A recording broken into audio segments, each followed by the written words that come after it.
Episode 16 just aired. Season 5's confirmed.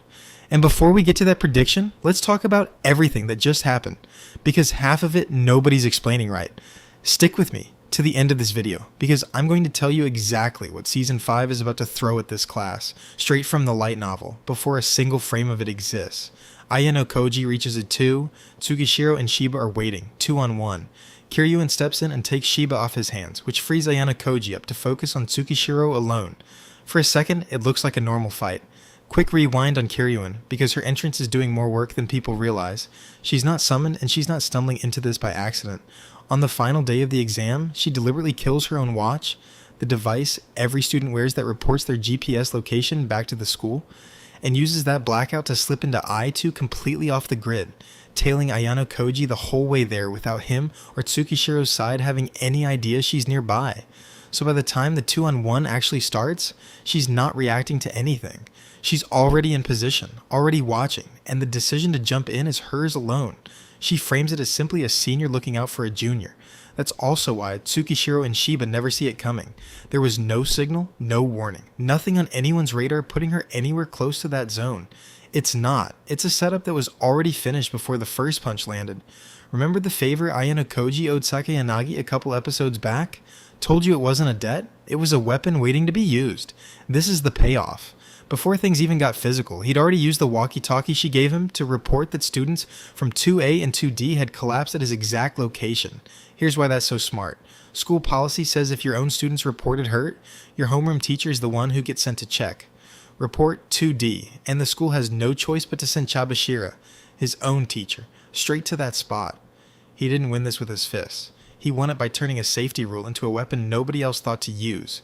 Thinking about how he knew this, he didn't predict it in the moment. He was moving many steps ahead and planning for the future. Back in episode 11, after the accident in episode 10, he already suspected Tsukishiro was up to something when he told his homeroom teacher he needed to check on it. In that same episode, the teacher at the base camp confirmed Tsukishiro was up to something. Then, in episode 12, Ichinos overheard Tsukishiro and Shiba talking, and in episode 15 she passed that along to Ayanokoji, and that's what confirmed the trap. I2 wasn't random either. It's a dead zone, no other students nearby, nothing to witness it. That's exactly why it got picked. And the part that actually got me, Ayanokoji realizes after the fact that this wasn't bad luck.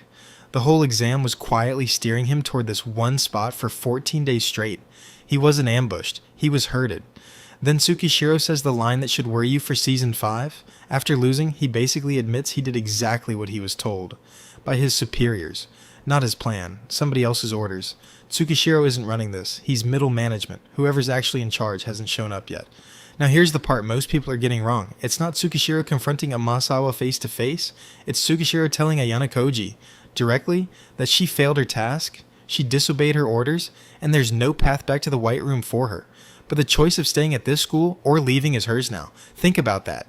He's not punishing her by force. He's handing her the decision. With this guy, that's either mercy or a trap wearing Mercy's face. Now let's talk about the other fight everyone's buzzing about, because almost nobody's explaining why it even starts. Amasawa taking on Horikita and Ibuki at the same time. Start with Horikita. That morning she wakes up to a folded note left in her tent. No name attached, just a few words pointing to noon, KA, withdrawal, and I2. She knows instantly who KA is. Her plan was to ignore it and head to her actual assigned zone. She doesn't. Out of nothing but concern for Ayanokoji, she turns around and starts walking straight toward I2 instead. Ibuki isn't even part of this plan. She's not chasing Ayanokoji's secret, she's chasing Horikita, for the same reason she's been chasing her the entire exam. To compare scores and prove she isn't scared of her. She tags along purely out of rivalry, with zero idea she's about to walk into someone else's fight. Then Amasawa shows up and she already knows Horikita is headed for I2, which is a problem for her because Horikita stumbling onto whatever's about to happen there could blow up the entire plan to get Ayanokoji expelled. She tries to talk Horikita off the trail. First, Horikita lies about where she's going. Amasawa doesn't buy it for a second. Here's the part that turns this into an actual fight instead of just a conversation. Amasawa points out that Horikita and Ibuki are grouped together for this exam, which means the group can still finish even if one of them gets pulled out.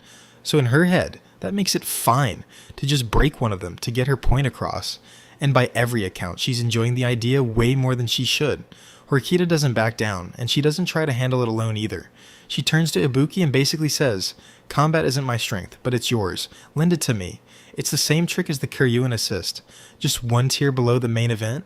Two people who don't fully trust each other, forced to combine, just to survive someone operating on a completely different level. And Ibuki doesn't walk away when she gets the chance to. That's the detail people are pointing to as proof this rivalry is quietly turning into something else. The easy move was to let Horikita handle it solo, and Ibuki chooses not to take it. So the short version, Horikita goes to I2 for Ayanokoji, Ibuki goes for Horikita, and Amasawa fights both of them, because letting them through wasn't an option for whatever was about to happen with Tsukishiro and Shiba. 3 completely different motives, one fight, and that still leaves the real mystery. Who hurt her? Before that fight with Horikita and Ibuki? My honest read. This same episode reveals Shiba wasn't just backup for Tsukishiro, he was specifically assigned to watch her.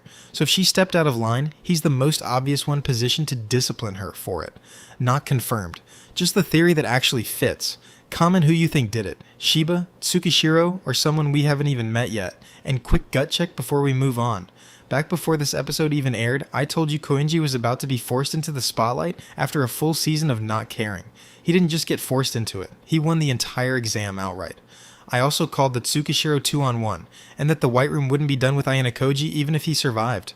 All 3 landed. That's not luck. That's why you stick around for these breakdowns instead of the recap channels that just summarize what already happened. Koenji wins outright. 5 of Nagumo's own students get expelled because he didn't back them. No first or second years lose their spot. Horikita's class climbs to rank C, and the gap to Ichinozu's class is small enough that rank B is next. Okay, here's what I promised at the top. According to the light novel, Season 5 opens with the second semester, and the very first thing waiting for this class is something called the Unanimous Vote Special Exam. Sounds harmless. The class just has to vote unanimously on a series of questions. It's actually described as the simplest and cruelest exam in the entire series, and it's personal for Chabashira specifically, because the version she went through as a student tore her own class apart. After that, the school runs its ever sports festival of the year, followed by its first ever cultural festival. Season 5 isn't going to be about surviving an island anymore. It's going to be about whether this class can survive each other. That's everything. The teacher trick, the I2 trap, the Kiryuin save, the Amasawa fight, the truth about Amasawa, and what's actually coming next. If this is the kind of breakdown you want before every episode, subscribe, because I'm covering Season 5 the second any news drops. Drop your Amasawa theory below. I'm building my next video around the best ones.